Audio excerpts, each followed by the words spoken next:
हमारी आवाज में ये गाना बड़ा प्रसिद्ध भइल और ऐसा हम गाना गावत हैं कि जब कभी 20 बरिस पर गाई तो जनाई की नए बा, जबकि आज से 40-50 बरिस पहले हमारे उस्ताद गौलने के गाना ई गाना ता ऐसा चीज हो गुरु लोगन के आशीर्वाद बा और उ लोगन जवन गा दिहलन कुछ चीज तो हमन का ना हो पाई लेकिन कोशिश कई जाला कि कई जाए। बे बात मत करा लोग भैया,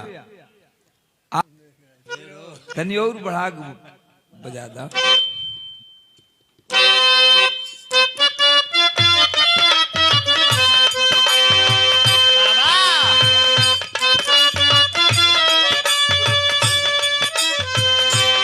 बड़ा सुंदर चीज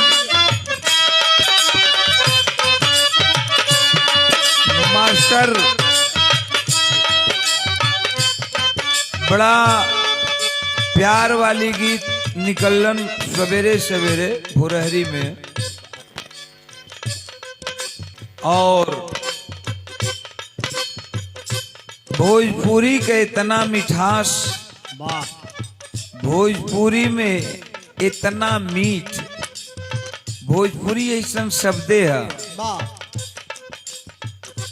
इतना मीठ लागेला। असली भोजपुरी बोलल जाओ, असली भोजपुरी आरा और बक्सर के बीच का भोजपुरी, वो भोजपुरी अलग होला। वैसे तो हर क्षेत्र का भाषा बदल जाला, फिर वहां से अगर बॉर्डर पार करब तो बलिया के बोली कुछ और हो जाए। ये हर अगर चलेला पश्चिम तरफ तो गाजीपुर का बोली कुछ और हो जाए। खरकच्चा गाजीपुर का खरकच्चा ही हो जाला। अच्छा, बलिया का तनी नरम नहीं लगेला, बलिया का नरम नहीं लगेला। तू गाजीपुर जिला का हुआ? अरे कहीं कहो नहीं तो तू गाजीपुर का हुआ, यही से तू कहत हुआ। लेकिन तू तो खरकच्चा न लगेला, तू तो देखला पर लहरू लागेला, नरम लागेला, बोलियो मीठ लागेला। ता का गौला मास्टर, का तू बजौला?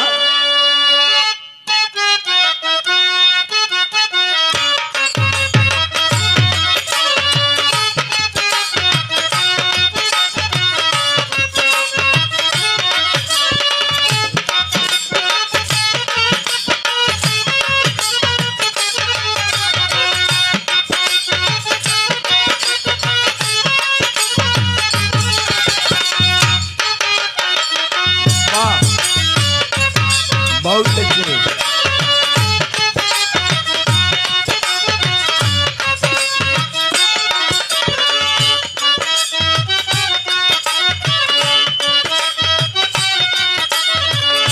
खबरो न लेलू तू तो नंबरो न देलू हो। खबरो न लेलू तू तो नंबरो न देलू हेलो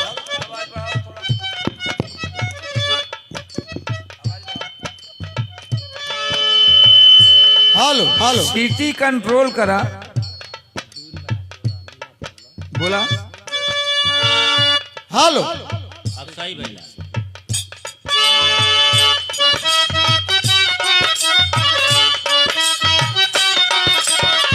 खबरो न लेलू तू तो नंबरो न देलू हो। खबरो न लेलू तू तो नंबरो न देलू खबरो न लेलू तू तो नंबरो न देलू। कौनो प्रेमी प्रेमिका से कहत बा, खबरो न लेलू तू तो नंबरो न देलू हो। खबरो न लेलू तू तो नंबरो न देलू खबरो न लेलू तू तो नंबरो न देलू। यही से शादी कैलू हाल ना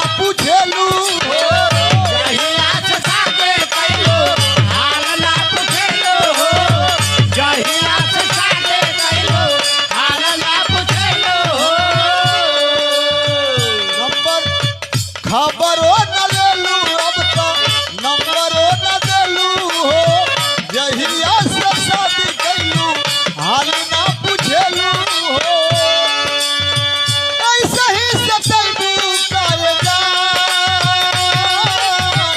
जान याद कहत रहली सोचे ही के चाँद भइलू मुअले पे अइबो कायदा ए जान हो मुअले पे को कायदा ए जान हो मुअले पे को कायदा खबरो न लेलो का नंबरो न देलो हो कहिया से साथे भइलो हाल ना पूछेलो हो खबरो न लेलो का नंबरो न देलो हो कहिया से साथे भइलो हाल ना पूछेलो हो ऐसे ही सतैबू कायदा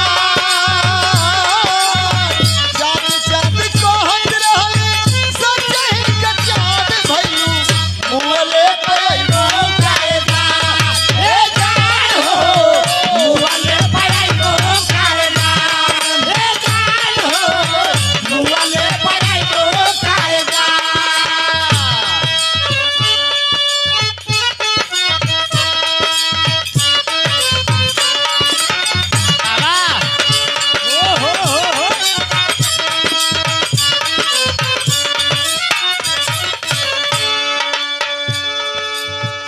मास्टर बड़ा सुंदर एक ठे गजल बजाओ दो। वाह वाह एक गजल के बहुत कलाकार गौलन। गुलाम सावरी तमाम जैसे गुलाम सावरी के एक गीत सुनले होगा लोग,